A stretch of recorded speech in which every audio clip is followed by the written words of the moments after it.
And we are live. Happy We are Thursday. live in the world. Nah, How man, are you go doing? ahead. No, go I'm ahead. doing well. Doing well. I am too. I'm at the Broker Carrier Summit. It's kind of set up here in the corner. So if you hear any background noise, that's the buzz from the conference. It's going great. Had a great first day. And sitting here, everyone's at lunch doing deals right now. The brokers and carriers are set up by mode, right? So you have the dry van people, you have flatbed people, you have the reefer people, and they're working out deals. Wow. That's awesome. Seems like a great way to do it. Anyways, we got Liz Ward here this Thursday. She's got a trucking background as well. But yeah, joining us today from the ZEBOX offices in, I think, DC area. But anyways, Liz, it was so Ward Trucking, right? Is I guess part of the namesake and probably where you first started hearing a little bit about trucking. LTL, Yeah. right? Is that the kind of the core focus LTL. there? Yeah. Very So cool. my great grandfather started the company in 1931. So it's been in the blood, I guess you could say. My dad ran it whenever we were younger for 25 years. So we were exposed to trucking and all things LTL at a very young age. Like I look back in our dinner table conversations were a little bit different. In that so there's three siblings myself, and my dad would have like a conversation topic about the business that he would bring to dinner. And we're like kids, right? So he'd be like, hey guys, here's the situation at work today. We have like the unionized terminal doing this. We have like this going on. And so we would chime in like we were like this executive roundtable. But I yeah, so I attribute, a lot of my interest and just interest generally around business, around those conversations. And then, but truthfully, guys, like I never thought I was going to be in this space. It didn't get very cool until those VC dollars poured in, and then there was so much that kind of unlocked when that happened. But it's one of the best spaces to be in. My brothers still work for the company. I had a hot stint at Ward. They probably were happy whenever I left. Maybe not. I don't know. Where do you fall in the hierarchy of siblings? Are you the youngest, the oldest, or? So I have an older sister who's the smartest of the four because she has her own interior designer business in Wilmington, Delaware. And then me, and then my brothers, David and James. They're twins, and they work for the company right now. Okay, so twin younger brothers. Yeah, twin younger brothers, but huge. They're 6'6", like size 15 shoe, identical. No one knows where they came from. That's too funny. That's too funny. I'm one of four as well, and my twin sister and I are the babies. We're twins as well. So that's cool. That's too funny. Had a similar kind of experience growing up, hearing about the cool case studies from different trucking companies that my dad was going to visit at the time. Possible we even talked about Ward one day sitting around the dinner table, but no, it's very cool way to get the family together. And I guess you've been doing case studies on transportation and logistics since you could walk. Yeah. It's a great space. And when I left Ward, I went more into the full truckload brokerage. And then my role here at ZEBOX is kind of cool in that I get to see all parts of the supply chain, from the ports, the railroads, trucking, etc. But I miss the LTL. And so Curtis Garrett is hosting his his next, what is it, Understand LTL? Those like kind of quarterly summits he's doing. So the next one's going to be at ZEBOX, but I'm really excited to kind of, Very cool. get back into it. Put the LTL thinking cap back on. Kev, I put you on mute. I don't know if you have a question. Yeah, I do. I do, because I was always a full truckload broker, and I didn't know anything about LTL. And the more people talked about LTL, the more I'd zone out because it's just too complicated, right? It's like different worlds. So you've done a little bit of both. What are the major takeaways, the major key differences that you saw? So, full truckloads, of course, a bit slower than LTL. And it's interesting because there's so much conversation around full truckload transport. It's like, how many ways can we slice this thing? And then you look at LTL and it's incredibly complicated. So when I was at Ward, I thought, I want to spend my time in the functions that, in my mind, I thought really move the needle. Assuming you have a solid operation and you're competitive. We'll just say competitive. I always thought marketing and pricing were like two ways to really accelerate your growth and kind of differentiate yourself from a carrier perspective. So the pricing, Kevin, to answer your question, that is the difference. It's so complicated. It probably doesn't need to be complicated, but it's certainly not like an FTL, rate. We'll do DAP plus whatever. I remember Zorlite 92, Zorlite 96, and all these different combinations of it, and the accessorials, it was just accessorials, right? And how do you even? It's a Zorlite thing. I remember just being in a conversation one time. Zorlite 60, Zorlite 94, but it is some kind of pricing on top of that. Like 3-year-old pricing on a Zorlite 94. And I'm just like, I'm just lost.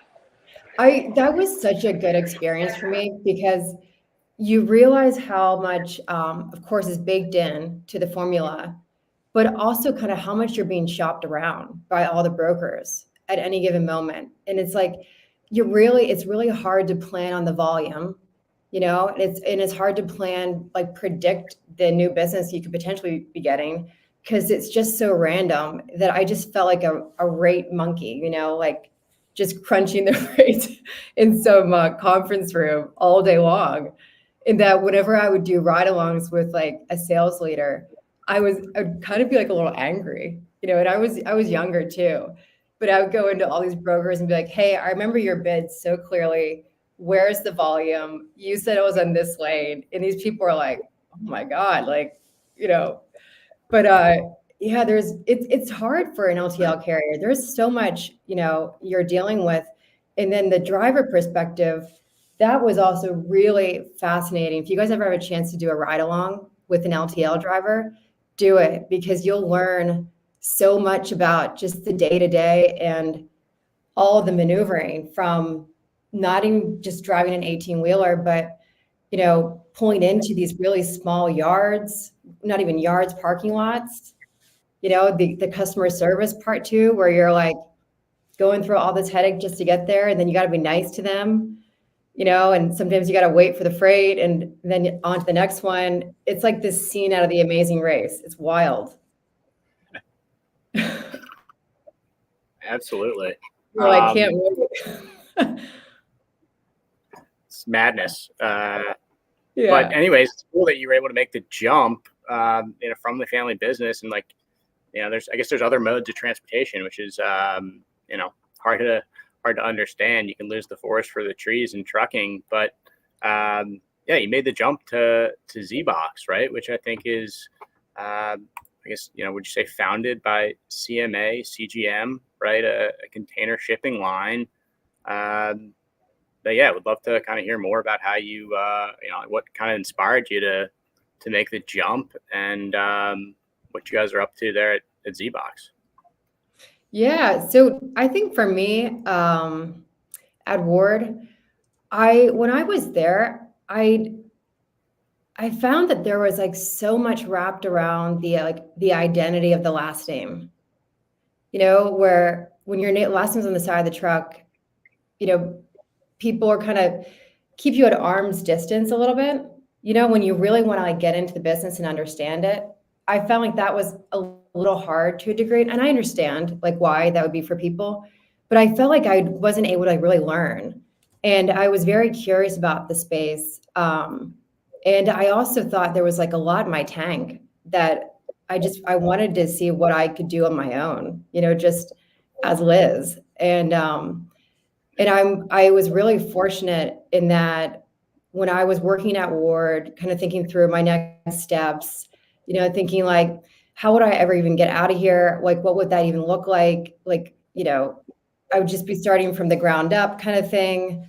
And it's not like I had a crazy role at Ward. I was always kind of starting from the ground up. But that was whenever Dan Lewis, this is back whenever LinkedIn was actually kind of a manageable inbox, and you got every now and then you get a little ping, you're like, oh, what's this note, but Dan reached out to me and he's like, hey, I'm starting this like incredible brokerage, using technology. Like, I would like to talk to you. And again, I have my broker hat on after being in the pricing conference room, and I'm like, all right, here we go, another broker. But that I think was such an unlock for me from a network perspective, learning all about product and engineering in the role automation like plays and can play in all of these operations. And so that really kind of got my wheels turning in a different way. That was different than the asset-based carrier mindset, of which is incredibly hard. Like, still to this day, I think that's the hardest role to operate in. But that was really a blessing for me. And so I joined Convoy. I worked there for several years, or not several years. It was kind of quick. It was like a year and a half. Right. And then moved to Transfix, just, let the bleeding continue kind of thing. No, both were good experiences. But then after that, I was so burnt out on like all things truckload brokerage, all the DFM, nonsense. And so I just started consulting on my own, picked up some clients. And then that's when Charlie Dehoney, who was, I know, on your podcast recently, reached out to me about ZEBOX. So ZEBOX is kind of like this third party innovation arm that we're building not only for CMA. You're right, Casey. CMA is our parent company. And the idea came from Rudolph Sade, who's the chairman, CEO of CMA. But we are also kind of offering a similar capability to other companies. Okay. Yeah, and Charlie, I was actually talking to Charlie about 5 minutes ago, or 10 minutes ago. Oh my God. We jumped on. Yeah, he's out here running around the Broker Carrier Summit today. Naturally. Yeah. Charlie was great. When we both were working at ZEBOX, our first year, so our business model is basically we get our revenue through corporations. So we'll work with railroads, ports, of course, CMA, SEVA. But the idea is we go into these organizations and we try to amass as many problems as we possibly can. So early on, it was Charlie and I, like going around the US, talking to anyone in these corporations that we could. First, we started, our thesis at first was like, we want to solve supply chain problems. That's it. COVID was such a disaster. We're solving all supply chain problems. There's so many startups. Let's match them. And then when we got into it, we were like, damn, I don't know if startups are really the right companies for these massive supply chain problems, because they're very big. And the second anything goes wrong, it's like, ugh, So we had to really like kind of retool. And then we opened it up to just like anyone who would want to talk to us. So HR, finance, sales, marketing, all of these other functions, in amassing their problems too. And that was really helpful because we've found that the most success we've had has been connecting functions that are not core to the operation with startups. It's more of like a point solution. Interesting. Very interesting. And like, I guess it kind of makes sense, right? Having come from Convoy and Transfix with the DFM background, maybe drilling down into more specific problems, more specific solutions instead of trying to boil the ocean is the way to, I guess, get the transportation, logistics, and supply chain industries to the 21st century. Is that kind of the thought process? Yeah, every company is a little bit different in their appetite towards innovating, right? That's another thing I'm learning is that, the culture of a company and the willingness is like huge. Like you have to have leaders that inside the organization that really see the potential or the value. Otherwise, like it's just a waste of your time. Like that is number one. But Right. But we've seen, there's so many supply chain startups, and much of this is, goes back to I call it the 2021 gold rush, 2020 gold rush, where there's just so much money poured into this space. Right. And so, you have like a supply and demand kind of imbalance right now, where the supply side are all these companies that of course want money and revenue and customers. And then on the corporate side, it just there's not enough homes for all of those companies, right? Right. But yeah, we've seen the biggest success with like these really great point solutions. Maybe it's a company who I was on a call earlier. We were talking about the increase of spot rates for containers. And so, one problem set that's recently come up is people are using our self-service platform, which is great, but we don't have a way of like vetting them, and so they book space in the container, but then sometimes it turns out they're a nefarious company and we kind of get burned and that we're having trouble collecting money. So that's a great example of how do we insert or how do we find a startup that is focused just on the compliance, the monitoring, and that's a great application for that company. Right. It's interesting. Right? Less of companies that are like, we do the whole thing. Like we'll be your control tower, we'll manage everything. And maybe they have great software, but it's tough to do that. It is very tough to do that. It's interesting. You mentioned the gold rush of 2021, 2022, with all this outside capital coming into the industry. And it seems like there were a lot of, companies that were promising, right, that said that they could manage everything and solve all your problems for you. But it's interesting, now it seems like, certainly sounds like ZEBOX is taking this approach. I know other, capital in the space is, taking this approach of going to, solving more specific problems. And it's cool, right? Because this kind of second wave of freight tech is backed by like smart money, if you will. Yeah. Right. Like, yep. People that have, tried and probably learned some awesome lessons from the first wave. Yeah, I love that. Like it's more of a lesson learned. In that there's not a ton of like movement happening right now. Certainly not compared to the gold rush, right? But I think it's a-okay in that many new investors that enter the space, they're getting smarter and smarter. And I think also VCs are starting to really get focused on particular verticals and going very deep inside them. And that only helps too, everything. The quality of the deals they're investing in, the quality of the companies that are now kind of in the market.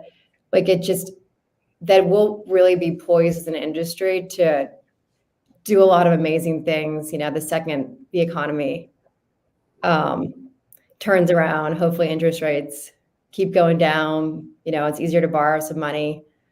But Amen. yeah, Great. right. Yeah, I know. It's been a bit like of a blah year for most people, most companies. It's not Right. bad. It's not amazing, but it's just kind of like Wait, blah. wait and see. Yeah. Right. Yeah. Yeah. It's interesting. Mhm. One of the things that I was hearing last week at Tech Innovations is, as people are waiting for things to turn around here, history is any indication, inevitably turn around. People are going back and looking at their tech stacks, figuring out Yeah. what tech am I actually using, right? What am I getting an ROI on? A lot of the tech seems to have been implemented during the gold rush quickly, right? People were Mhm. growing their businesses and maybe didn't do as much due diligence or spend as much time implementing the new technology to get the most out of it. So it seems like, folks are, reconsidering their positioning, for this bull market that maybe here, maybe not here, but, hopefully certainly around the corner. It's interesting. I would love to hear from you. And I came across, I hadn't seen your name probably since I saw you speak at the FreightWaves conference, I think maybe a year or two ago. But I think you were on stage with Glenn Youngkin, Winsome Sears, and Yeah. one of my favorite founders in the space, Ryan Joyce, was speaking. Um, Very cool company, thinking about things a little bit differently. But we'd love to learn a little bit more about like what companies you guys are excited about, what kind of technologies, and I don't know if it's there's enough room in this question for it, but would love to hear a little bit more about how you guys are involved with the state of Virginia. Yeah. So the state of Virginia, that was such a cool opportunity that really fell into our lap. So back in August, I get an email from Governor Youngkin's team, and they're like, "Hey, we want to throw we want to celebrate this big milestone, achieving this big milestone at ZEBOX." And I honestly thought it was like a spam email. Like I remember talking to my coworkers and I was like, guys, you're not gonna believe the email I just got. Like someone like this is like spam at the next level, And it turns out they wanted to host it at ZBox, which we were so grateful. But they've invested a ton of money into really like nurturing their startup environment. Yeah, it's great. Perfect. It's so Governor Youngkin's first day in office, he made this pledge that he was going to, make sure that there was 10,000 new startups created in the state of Virginia. And he has such an amazing background for this, being, the CEO of the Carlyle Group, and really like was able to speak from the heart to all of these founders. So that was an amazing opportunity. And next week, Secretary Merrick is coming by the office. We're going to explore some opportunities for to potentially do work with each other. But I think this is frankly the first time I've ever seen a state really be so dynamic in wanting to make sure that they're investing in a thriving entrepreneurial ecosystem and having that be a key pillar of their strategy. Another, like, I guess the only other example would be Alliance, Texas, and all the things that, Perot's doing down there. That's another, I had a chance to go visit them in the spring and really blown away by all the great stuff that's happening in Alliance in the Fort Worth area. Nice. Yeah. So there's a move towards, I don't know what you call it, but there's a move towards more of this local grassroots, not grassroots, but more of this local kind of nurturing of Right. entrepreneurial talent at the local level. Yeah. I mean, I think I don't know. I mean, from the outside looking in, it seems like a massive opportunity. It was mind blowing to me when I saw Tesla move from California to Texas. Right. it seems like it's harder and harder for companies to do business on the coasts. Maybe not Virginia, it sounds like, right? It's cool to see that there's states out there investing in businesses. A lot of like the really big companies on the publicly traded stock exchanges have gotten very, very big, and it's really hard for people to get to play with the big boys these days because it's such an insulated group, it seems like. Right. I think if you look back at the stock market 20, 30, 40 years ago, there were 5-10 times as many small cap stocks being traded. So it's really cool that there are folks like Virginia. And I mean, 10,000 startups, like that's absolutely insane. Yeah. And very cool. And there's a lot of incentives too for companies to relocate to the state of Virginia. But it's a smart like business model, like they're doing incentives for corporations like Legos, for instance, recently relocated to Virginia. Boeing's down the street from us. And then have that coupled with the startup, the underbelly of the startups and making sure they're incentivized to grow. It all of a sudden creates this really thriving ecosystem. Absolutely. So, I mean, I know that you guys are working with companies from all different walks of life these days. And welcome back, Kev. Good to see you.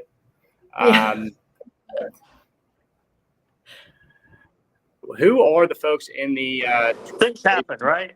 For some reason everything crashed. No worries. We were just talking about you the whole time. No, I'm sure of horrible things. No worries. It's not. But anyways, I was just asking Liz, who are her, favorite companies in freight tech these days? Are there any? We've got AI on the horizon. Seems like cyber security and fraud prevention are like super duper hot topics these days.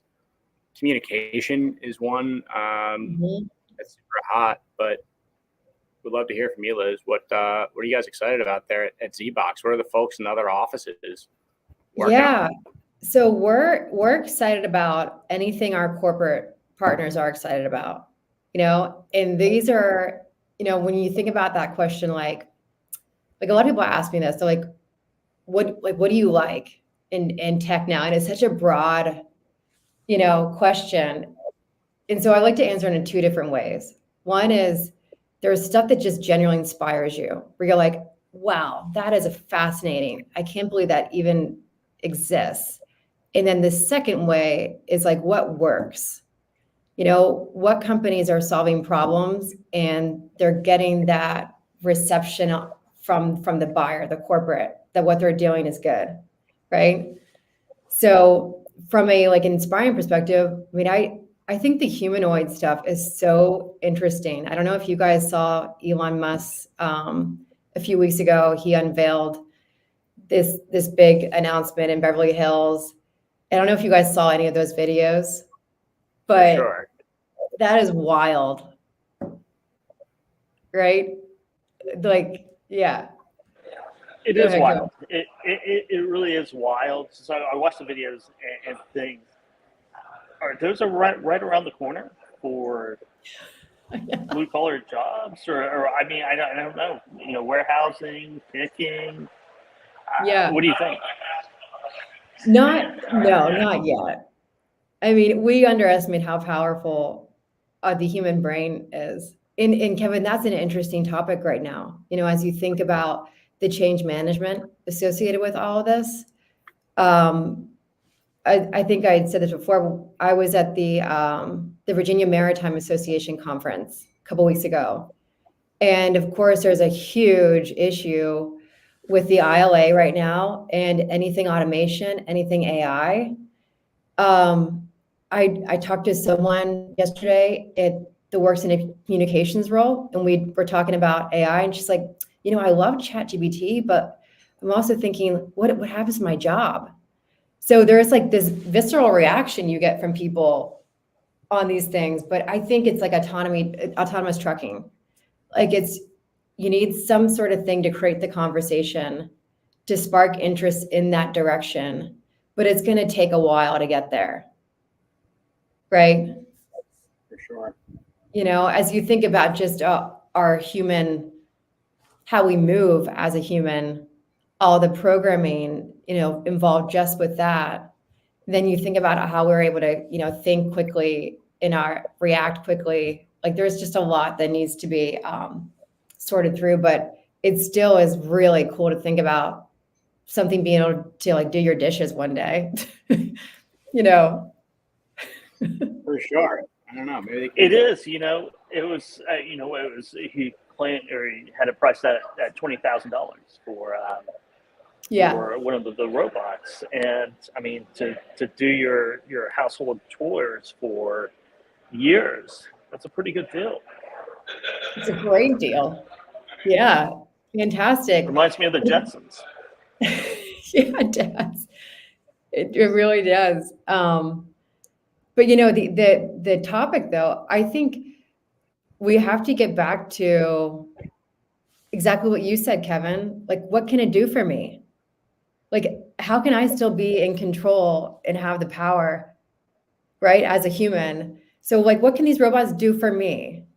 And I think that the conversation quickly goes to, oh my God, they're taking over me. And so it's a mindset shift, right? Of like, how can I leverage this? Because the reality in the supply chain, there is so much like, dull, dirty, dangerous work out there that no one wants to get into, certainly not the younger generation. Right. Absolutely. It's crazy too, to go back to the Elon thing, right? I mean, he releases the robot and then he catches a robot in the same week and releases the new taxi. Seems like things are accelerating pretty rapidly. One thing I do want to pick on that you dropped earlier, Liz, was, like, what do the corporate partners care about as being a criteria for, a startup that you guys are excited about? That makes a lot of sense, right? So you got to find your startup. I heard a brilliant founder recently tell me, you got to get adoption from the enterprise first, right? If you can find a fit at a large organization, it's a lot easier to evangelize your solution from top down, as opposed to maybe working with the small folks first and trying to work your way to the top. Easier said than done, right? How do you develop relationships with the corporations and have the knowledge, expertise to solve them? Well, that's a big thing, Casey, having the knowledge, expertise, building a company because you want to solve a problem, and not the other way around, not building a company and trying to find the problem afterwards, which we see that a lot, where companies come in, they're like, well, we've done this thing for Meta, and so why wouldn't it work for, a railroad? And you're like, okay, you need to come back whenever you've done your research on this. Right. And that goes a long way. But yeah. But for us, we organize our business in 4 kind of different verticals, and this reflects all the problems that we see. So it was like operational efficiency, decarbonization. It's a popular one. It's going to be interesting to see what happens to, the electrification, all the energy stuff with the election coming up here too. But the third is all the back office automation. And the fourth is the future of work. It's like how you work with your employees, your customers, safety, et cetera. But the workflow automation, this is probably the most popular right now. And it could be anything from, I want to find a great way to like reconcile my invoicing, my billing to, I want to create my own chat GPT, for my company. And so there's a lot of like great ideation happening inside these organizations of like what could be possible with AI, right? Of like what other things in our business could we automate or could we improve? But what we're finding is that there's kind of there's an issue with the data infrastructure. Not many companies are really poised to like harness it today. Like the data is not clean, it's not in one space. There's anomalies that like you can't detect. Yeah. It all does seem to come back to that problem. How about using AI to clean up your data? I mean, is that something that the companies are looking into, or is that possible? Yeah, there's a company called, I believe it's Zero Error, and they're doing just that. And I think that's a really great stepping stone. Like as you think about the autonomous trucking, how we're thinking about more of a piecemeal type of approach, Right. from semi-autonomous to, retrofitting assets to make them semi-autonomous. And then it's like this gradual kind of buildup. I think that's a perfect, like, Kevin, that's a great point. And that it's a roadmap, that you have to kind of be building towards, but the infrastructure component is really, really big. In that, you don't want to lose the momentum of what can be possible and what it can do to an organization, but you also kind of like need to be realistic with what's possible. For sure. It's funny. I got my start in the real kind of corporate world working for the Blockchain and Transportation Alliance. Oh yeah, the beta. Yeah, exactly. Patrick Duffy used to work at ZEBOX PD. That's right, Patrick. Still a good buddy of mine. It's funny. He used to. I just moved to Jacksonville, where my girlfriend lives, and he grew up here in Jacksonville. I was texting him the other day, and he's like, "Where are you living?" I'm like, "Oh, I'm off of Hodges near the Windsor Park golf course." Mm-hmm. Like, you're kidding me. Me and my brother used to walk that thing barefoot, after Oh school. my gosh. He's the best guy, top best dinner guest I've ever had.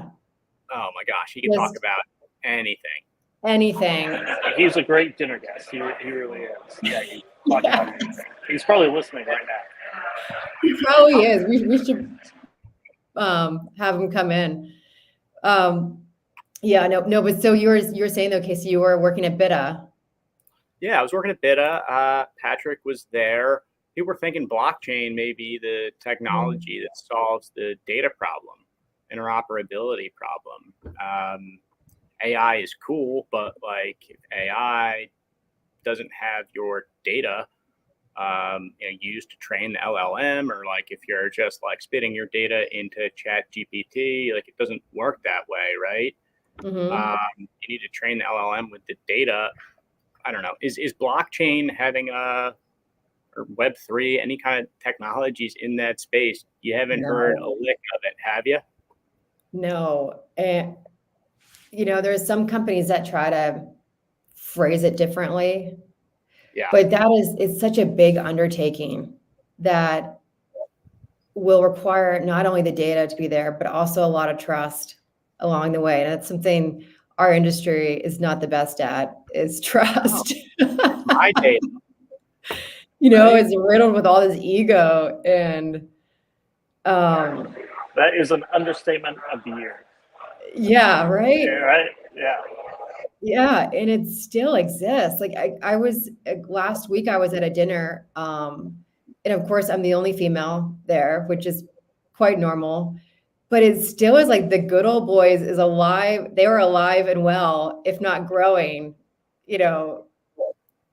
New members added every day, and you're like, oh my god. Right. So we have a lot of like behavioral stuff. I think as an industry, we need to like get to the root of before we even think about blockchain having a real impact. For sure. And then there's Michael Darden, of course, talking standards. Standards would be great. Yeah. But And Lance anyways, Healy as well. Good old Lance. Yeah, I love Lance. Yeah. Yeah, Same. he's so interesting, and he's one of these like true entrepreneurs that's just constantly noodling over stuff, and he's a really great guy. Yeah, he's done a lot of good. Actually, I'll see him at the LTL event here in a couple weeks, hopefully. Yeah, so looking forward to that. But sure, we had Todd Hazelhorst on, I guess, a couple of months ago. Is Lance Healy? Is that who you're talking about? yeah, Is he associated with Healy Labs as well? Or is he? I don't know. He is. I don't think he is. I mean, he's got his own company. That is. It's a great title that I can't think of at the moment. Don't kill me, Lance. But Yeah. still there. Great. Shoot us the name. But yeah. What is this? I'm gonna Google Great it. I.O. Is that it? I think it's What is it? Freight Facts. Great facts. I got you, Great Lance. Facts. Yes. Great Yeah. Facts. Yeah. Lance is chiming in right now, being like, "What the heck?" Yeah. But what about you guys? I always love asking this question to other folks who, are dialed into more or different segments a bit more. But what kind of tech do you like? What companies? Oh my God, Lance. Is he chiming in right now? He is. Yeah, what do you like though? What's the buzz? Kev, you want to go first? Yeah, I'll say that I've kind of died. I just ignored AI for the longest time. Yeah. And now I've kind of dived into it, and I'm using it in certain spots. I think the reason why I ignored it is because AI is just abstract. That's great. What use cases is there for it? And I'm starting to use it in spots right now, and I'm just fascinated by it. Being able to do certain tasks. So I make some phone calls with AI, write some research calls. Wow. The voice assistants are pretty good, certainly for simple tasks that I do. So they work really well. Now, once you get complicated, more complex conversations or tasks, I'm not sure how to do that yet, but I'm more interested in finding out how to do that, how to do the prompts and things like that. Yeah. And also data analysis, right? Where I go in and do 100 different things to a spreadsheet to get it set up and produce what I want. I'd rather just tell someone else to do it. And I'm finding that I can do that with AI. And it makes much fewer mistakes than I do during that process, because I'm doing something that I have to go back and redo it because I thought about this, or I typed in something wrong. But being able to do data cleansing, data analysis, and a few voice and email type kind of tasks are very helpful, very interesting to me now. Yeah. For sure. Kev, you use Happy Robot, right? I do, yes. Happy Robot's a cool one that I saw last week.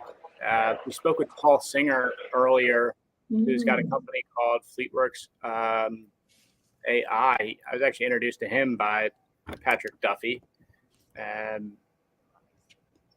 Those type of solutions are really cool, I think, right? Because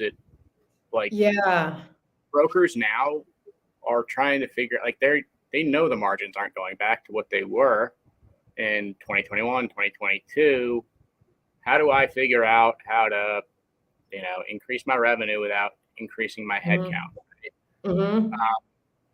it seems like tools like that really make it a lot easier for, you know, the carrier to get the load that they are qualified for. It makes it easier for the broker to sift through the 10, 15, 20, 30 carriers that may be calling on a load and figure out how to prioritize and execute, right? Like move on to the next thing, or, you know, servicing the loads that are running that day, or, you know, trying to figure out how to solve more problems for your customer and get some more freight. There's other cool things out there. You know, our man Dhruv Gupta, who we had on the show a while back as well at Drum Kit, they won the Shark Tank Award and the Technovation, you know, like People's Choice Award last week. They're doing inbox automation, right? So they're taking all of the data entry, all of the manual stuff that like people have to hate to do, and it's just like, let's just surface the decision making opportunities where, you know, we need the human in the loop as many times as possible, so that, you know, they can spend their time doing things that, you know, make them feel good and help grow the business, right? It's interesting you mentioned like the good old boys club is still intact. It's still in town. You're probably like absolutely right. I've been thinking, what is the difference? Like how do you grow a massive brokerage, right? Kevin Nolan sat on stage and he didn't show up for, you know, rehearsals or anything like that, which probably wouldn't surprise anybody if they know Kevin. But, you know, he sat down on stage and, you know, introduced himself and the problem. He's like, great brokers know how to utilize technology. They're not necessarily great at building it. And that's how he kind of set the stage for these demos from, you know, Q'd, which is another great one, I think, solving a very specific scheduling problem. It's like, and they've got, I think I have the sticky notes somewhere around here, but it's a great marketing tactic as well. Solving a problem, I think, is one piece of it, but then like helping your customers understand how it makes their life easier and frees up time to go solve other problems, dumbing it down. There's like a lot of this tech is super duper technical, right? And as much as, you know, we as logisticians like to think we're also technologists, we're not. And it's hard to understand some of this stuff coming down the pike, right? So I think it's the founders of these companies to figure out how to take this super complex problem that they're solving and boil it down into a way that's digestible, and to kind of like I think the answer to like what makes a great brokerage, it's the culture, right? Like having the management team and the vision, the ability to figure out what technology is great, implementing that, but like having the right people that can think on their feet and solve those problems like immediately in a split second is, I think, what separates, you know, good from great brokerages. You know, there's one out there that is a privately held brokerage based in Tennessee, and like I couldn't believe the number that I heard that they had grown to. But when I heard where they're hiring people from and how they think about building that culture, it made a lot more sense. I did an interview at Arrive Logistics way back in the day, and, you know, they give their, you know, new folks a Wonderlic test, which is the same test the NFL used to give to draft prospects. I think they still do. There's some new test that's, I don't know what it is. It's kind of funny to talk about during that time of year, but, you know, some way to like grade the aptitude on these people. Maybe they don't know, they don't have the experience, but like, I know this person can think, and I know that because of the culture we have here at this company, they can learn and we can make them who they need to become to be successful here. And that's how you get from $1 million to $1 billion, is my hunch anyways. Yeah. Kevin, were you going to say something? I feel like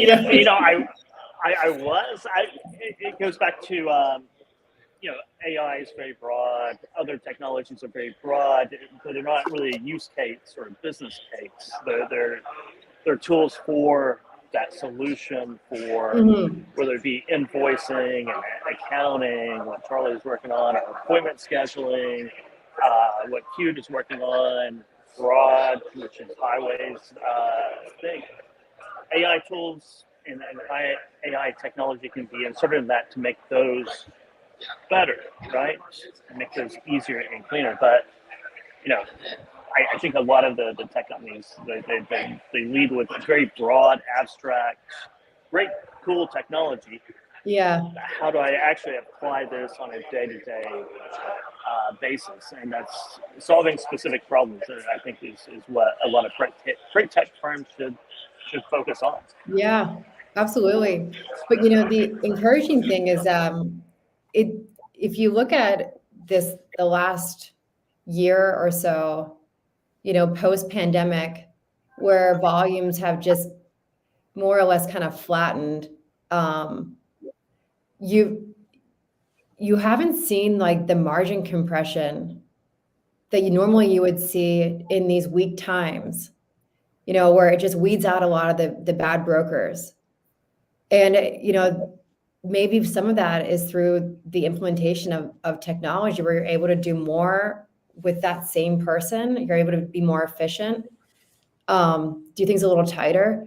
I think there's like an argument for that just by looking at everything that's happened last year. Granted, there's like a surplus of capacity still out in the market. More, all the MC numbers that entered the space during COVID, many are still here, but I think that's an encouraging like signal for our industry. And that it's, the highs aren't as, the lows aren't as low as what they've been.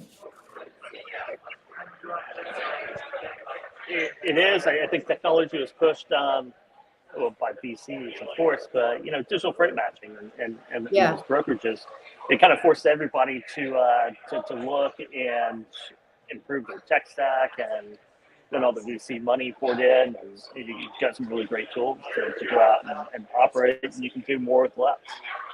Yeah. So Casey, I think that's how you do it. The $1 million to $1 billion brokerage culture, for sure. I love that point you made. Yeah. Great technology. Right. It's like, is AI going to get rid of everybody's job? I mean, I've been thinking about that. What makes the great broker? Is there a world where there can be a digital freight matching company? There's always going to be some humans representing that company. Like, how do we make people's lives easier, make the most out of them? Like, that's what the technology that I see, being adopted, that I see, folks being most excited about. It's those things that make people's lives easier. Time is money, right? And how much time are your employees spending on, mundane tasks that are below their education level, right? Like, it's just stuff that like has to be done to keep the business moving.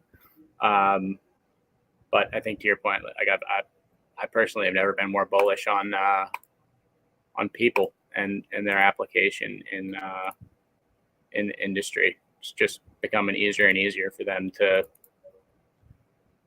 help folks out. Yeah, I love that. Anywho. Cool. Well, guys, this was fun. Yeah, it was a blast. Thank you for joining us. I enjoyed it. I enjoyed it. Sorry for the noise and dropping out. For some reason, I can't get online at all right now, at 1 o'clock. Right when I'm going on. It seems no worries. But I had a good time. It was great conversation. Great to meet you.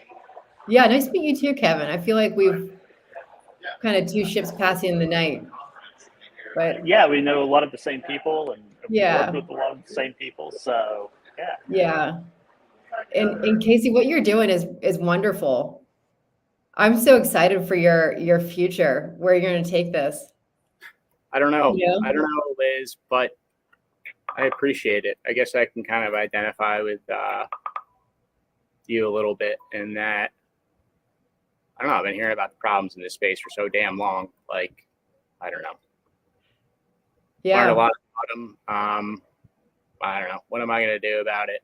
Not entirely sure, but hopefully something impactful. So I appreciate it. But anywho, do we still have time for a tour of ZEBOX? Oh yeah. Do you guys want to do it? I would love a tour. Okay. This See is Kevin a Todd. 14,000 square foot. So this is our podcast room right there. That's, I of course have no idea how to work any of the equipment, but we were in there. So with CMA being a French-based company, there's a lot of European influence here. Case in point, we have lockers here that are suitable for motorcycle helmets, you know, so, things like that. But Cool. yeah, it's very modern. Oh, actually, your guy John Hess from Fairlanes is here. Oh, cool. That's his dog Simba. Simba. You see Simba there? That's awesome. Yeah, but John. this is kind of the facility here. It's a ton of open space. It's very modern. Amazon is right over there. Amazon HQ2. That was one of the motivations to build it here. Oh yeah, I remember when that all went down. They were thinking about New York, and then I guess was there always a plan for Virginia? Well, you know, CMA's U.S. headquarters is in Norfolk, so I think they wanted to stay within Virginia. But we have the most incredible views. I mean, if you guys are if you fly into DCA, there is no excuse to not visit ZEBOX, because literally, I don't know if you guys can see that. Like, there's the airport. Oh my god! Can you see that from there? Yeah. Kinda. It's very convenient. Yeah. So we have these great like window seats that you just watch planes all day long. But yeah, it's a great space. We're hosting a bunch of events. It's DC Startup Week this week, so we hosted day 2 of it on Tuesday, and you know, try to use it as much as we can as an event space before we kill ourselves, because we're not event planners. But yeah, Jack of all trades. yeah, I've gotten pretty good at it. I'm not gonna lie. But better than a master of one. Often True. better than a master of one, I think, is the official quote. But anyways, that's very cool. If, any of your founders, this question is just burning a hole in my brain. Any of your founders on mopeds or motorcycles, or? I don't know. Not that I'm aware of. I haven't opened up the lockers, but I should, you know, to see what's in there. Probably a great way to beat the 495 traffic, or I guess you're probably not very close. Are you guys? Yeah. Yeah, we have a lot of like founders, but also like VC folks, people kind of thinking through their next gig. We welcome everyone. So, Very cool. Yeah. Holler at Liz if you're in the audience and you are in town. There you go. Awesome out there at ZEBOX. But anyways, Liz, thank you for the tour. Yeah, no problem. Thanks for the time. This was really fun. Yeah, likewise. Appreciate it. All right. Thanks. See you guys. Bye. Okay.